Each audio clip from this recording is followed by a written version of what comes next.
Todo mundo já ouviu ou já falou pelo menos uma vez assim: ai, porque no meu tempo é que era bom, porque no meu tempo isso, aquilo. Eu tenho um ódio quando eu escuto isso assim, e provavelmente eu já falei também, mas eu me arrependo tanto.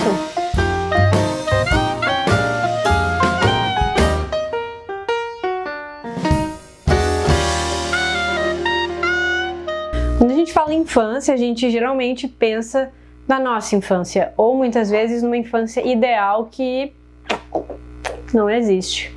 Então, quando a gente pesquisa infância, é muito difícil da gente se desprender da nossa experiência, pesquisando qualquer coisa, na verdade, e não considerar o nosso, o certo, e do outro, o exótico, o estranho, o raro e blá. Então, quando eu vejo gente falando assim, ah, porque no meu tempo era infância de verdade, a gente subia em árvore, brincava na rua. Beleza, galera, top!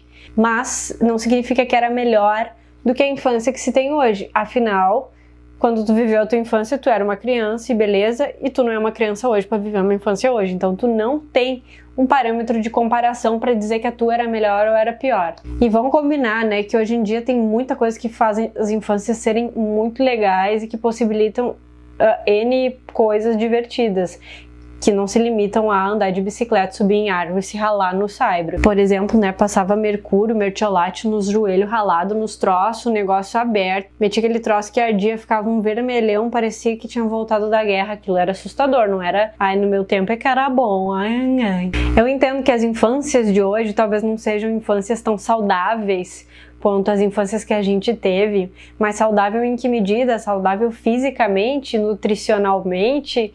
Eu realmente não sei qual é o critério assim que o pessoal usa para relativizar a infância melhor ou pior. E outra coisa que é muito importante sempre levar em conta é que não existe uma infância só. Mesmo no tempo de hoje, mesmo no teu tempo, no tempo de antigamente, quando era bom, nem todas as infâncias eram iguais. Então, para pegar uma infância aqui no interior do Rio Grande do Sul, onde eu nasci, era uma infância. Mas para pegar uma infância na capital de São Paulo, pode ter sido no mesmo ano que eu nasci, a mesma infância que eu vivi, o mesmo período de tempo, é completamente outra infância. Ou mesmo assim, uma diferença de bairro, ou pode ser no mesmo bairro uma diferença de família, são infâncias completamente diferentes.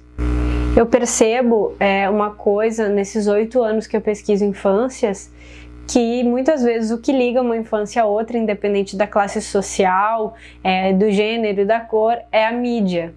É a mídia. Quando eu falo em mídia, eu estou falando o uso de redes sociais, o aparelho de telefone, que a criança pode não ter o aparelho da moda, o aparelho do lançamento, mas ela vai levar na escola o aparelho estragado para fazer, ou ela vai levar a capinha vazia, eu já vi isso acontecer, para fazer que tem o telefone para estar dentro daquele grupo.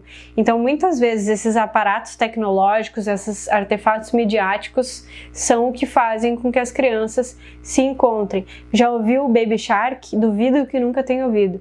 Mas vai ter criança que vai ver o Baby Shark num tablet perfeito, lindo, maravilhoso, com tela glass, e vai ter criança que vai ver o Baby Shark no celular mais simples, no smartphone mais simples, visto direto no YouTube. Então, assim, é o mesmo produto. Essas duas crianças conhecem Baby Shark, elas sabem o que é, elas cantam e se fascinam igual umas doidas. Mas a forma como isso chega para elas é diferente. Mas entende que pode ser um parâmetro de encontro entre essas infâncias? Mesmo assim, elas continuam sendo infâncias diferentes entre si. Então esse papo de que no meu tempo era melhor, era infância de verdade, não cola mais. Se falar perto de mim vai tomar uma bifa. Não.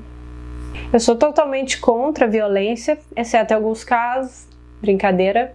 Enfim, infância é um período onde as crianças têm que poder brincar, experimentar, inventar, criar, e elas principalmente conjugam o verbo imitar.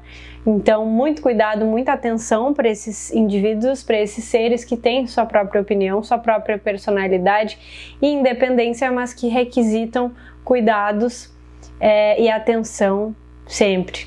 Então, tratem bem as crianças e escutem elas, porque elas têm o que falar e elas são seres pensantes. Só pra falar mesmo que eu detesto que as pessoas fiquem nostálgicas com suas infâncias, como se as crianças de hoje em dia fossem uns pacotes de lixo. Então, galera, uma debreada aí.